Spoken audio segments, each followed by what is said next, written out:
As the world comes to grips with life under this deadly new virus, authorities have urged us to change our habits and adopt a new way of life. This you already know, but what might surprise you is that your new lifestyle is an Islamic one.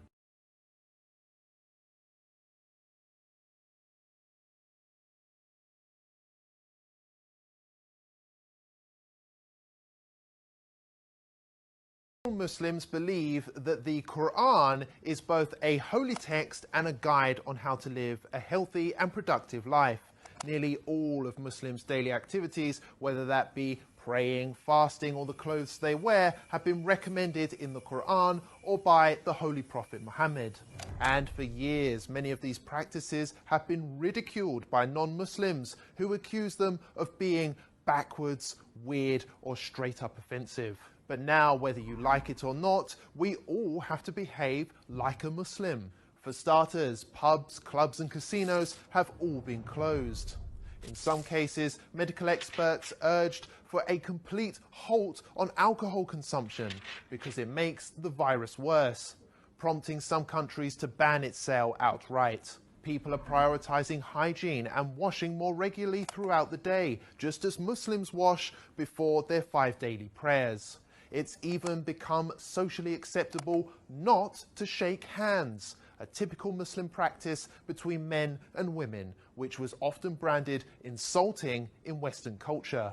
Elsewhere, people are now beginning to cover their hands, hair and face in order to protect oneself in public, including those who at one time or another used to insult Muslim women for choosing to do the same thing.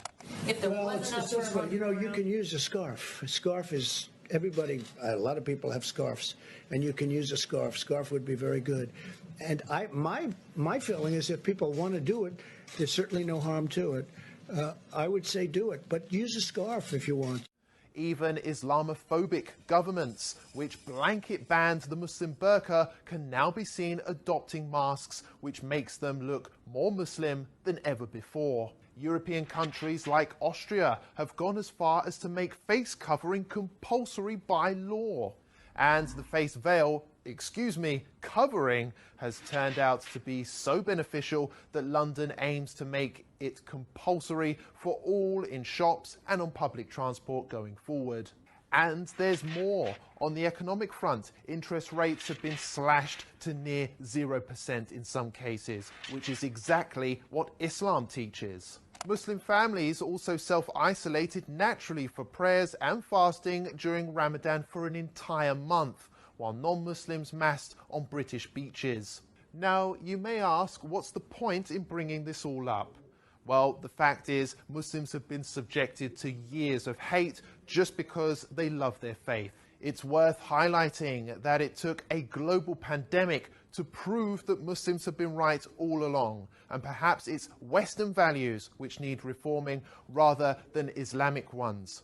Remember that the next time you have something nasty to say about Islam.